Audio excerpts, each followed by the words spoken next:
your girl Loaferette and welcome back to my channel, or welcome if you're new. Today we're going to be doing something really different. I've never done it on my channel. I don't think I've ever done it in like normal life. I'm going to be braiding my hair in some passion braids. I've seen them all over the internet. Well, not really all over. I've seen them on a couple people. I'm not sure who was the one that originated it, but I've been like doing my research to see, you know, if I can actually do the passion braids. So if you'd like to see how I did my passion braids, please keep on watching and don't forget to like, comment, and subscribe if you're new. All right, let's get to the video. Okay, so what I'm going to be using is this pre-stretched braids. It comes in threes and it's 25 inches. And I'm going to be using also the free tress braids in water wave extra long. Do you guys see how long this is? It's so freaking good. This is what will make you get that distressed look. For the base of my hair, I'm going to be using this edge control from Cream of Nature. Absolutely love this, but I wish I would have used gel first, but we actually used gel a little later down. As you can see here, I went ahead and parted my hair. I have 3 in the far back, 3 in the middle, and 1 at the top, and then 4 in the front. This just allows me to be able to do my hair faster. You should really pre-part your hair first because, again, it just works better. You know where the hair needs to go, and you don't have to worry about trying to part your hair. Guys, it took me forever to part this. Now I'm just putting some of the hair back or pinning it up so we can get on with the braiding.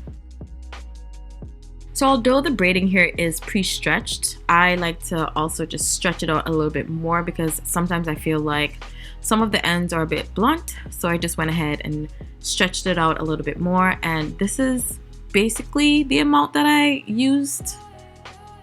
Yeah, I wasn't too sure, maybe a little bit less, but it gets better as I go along. Guys, remember, it's my first time. So I went ahead and did 3 in the back.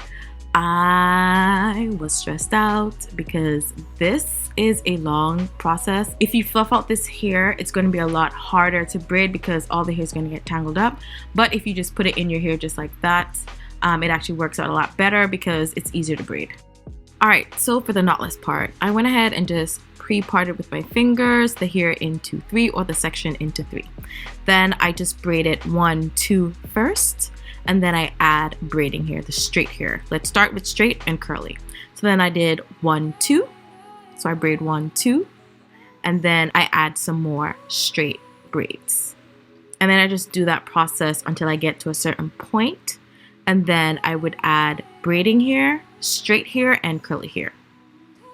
So this is just me showing you, you know, it's pretty easy, and you would add the hair to the back. And here we have the straight hair and the curly hair being added here, and then just doing it over and over again until I get to a certain point. And then all I start using is the curly hair because you want your hair to be more curly towards the end. So I go ahead and repeat that over and over and over and kind of gauge how fat the hair is compared to how skinny the hair is. You don't want it too skinny. And if you notice, I put the hair towards the back of me braiding it so that when it braids, it kind of braids into the hair. I don't know if that's the trick, but that's what I like to do. So I just put the hair at the back. Oh yeah, I forgot to tell you guys that I am working on stretched hair. You can decide if you want to stretch your hair out. I just think that it's easier. It's easier for me to part my hair. It's easier for me to braid my hair into the braiding hair. So yeah, I'm just working on stretched hair. Don't worry guys, I'll show you guys up close and personal what I do and at a slower pace. Alright, so my hair, as I've mentioned, is pre-stretched. So I'm just going to go ahead and kind of comb it out a bit so that it's easier for me to braid. No matter how much you pre-stretch your hair, it's always tangled, so I'm just combing that out. So now I'm using the EcoStyle gel, as I mentioned before. This really made my hair slick at the base before I would put in the edge control. So I'm going to go ahead and put that all over my hair, just making sure that the base is slick. After that, I'm going to be adding the same edge control from Cream of Nature, just to make sure that it is reinforced and it is as slick as it can be.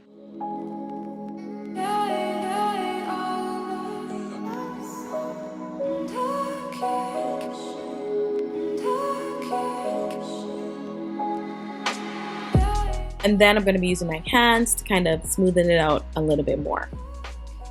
So as I've mentioned, I go ahead and I pre-part the hair with my fingers first. Pre-part the braid because you want that knotless look, right? Once I pre-part it, I'm gonna start braiding. 1, 2. Right? And I guess 3. It really doesn't matter. Then I'm gonna be adding this straight here. 1, 2. Then I'm gonna be adding some more straight here. 1, 2. Just think about that. 1, 2, add. 1, 2, add. And then more straight here. I cannot remember how many I used. I think maybe 6 or 8 depending. And then now I'm going to be adding the straight here and the curly here. This time I did not fluff out the curly here. And then same thing, 1, 2.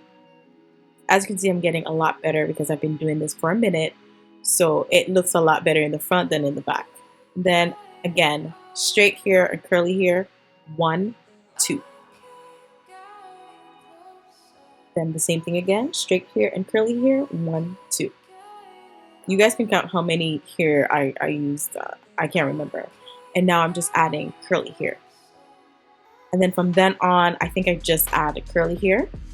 And then just, you know, same thing. 1, 2, 1, 2.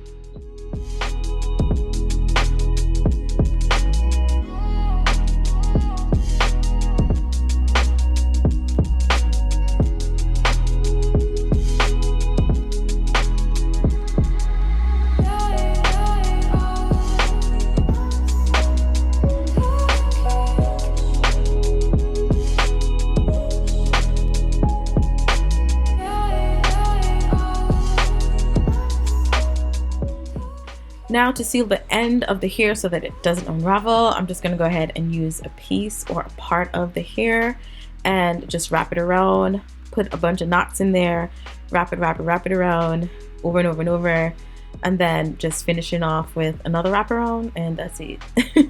It doesn't move. Mine never came out, so you can decide how much wraparound, how many knots that you want to do.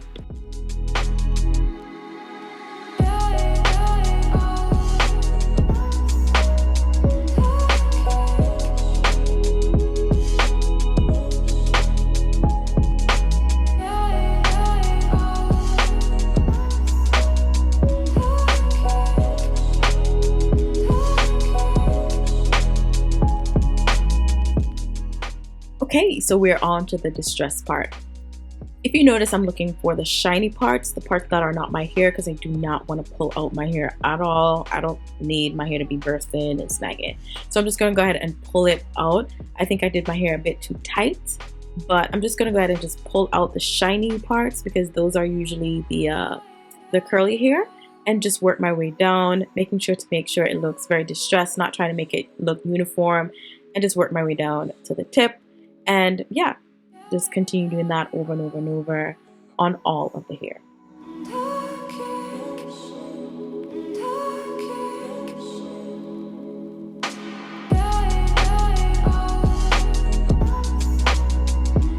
All right, y'all, so this is the final look. It's okay. I'm very much a perfectionist, and I feel like I could have done them a lot better. I should have maybe like divided this up into two, these two right here and this one right here. And in the back, I should have used gel first and then the edge control. But let me show you. It's looking a little bit fluffy. So I don't know what it's looking like, but it's feeling fluffy here. And then as I got to the top, I added gel first and then I added the edge control, and that's when the hair started to kind of like reduce the fluffiness and was like more sleeker. And again, because I had practice, the front came out a little bit better than the back. But I'll show you guys pictures because these are really, really long, right? Like they look really distressed. I was going for a more butterfly effect, but it didn't come out like a butterfly effect. It just come out very distressed, which is fine, but y'all know me, I like things a particular way. But overall, it's not too bad. It's not too bad. It's not too bad. I wish I could show you guys right now, and I'm standing up, right? But this is what the hair is looking like up close. Not too bad, eh? All right, y'all, so I'll put in some pictures, of course, just so that you guys can see how long it is. what it's looking like in general, and if it's something that you think you can do. But yeah, I think that's it for this video. I hope you guys enjoyed it. Thank you so much for watching. Remember to like, comment, and subscribe if you're new. Also, don't forget to smash that notification bell so you do not miss another upload. And also follow me on all my social media accounts, Loaferette, at Snapchat, Instagram, Twitter, and TikTok. All right, I'll see you guys in the next part. We need to take 2 pictures. Yeah, I need to take some pictures.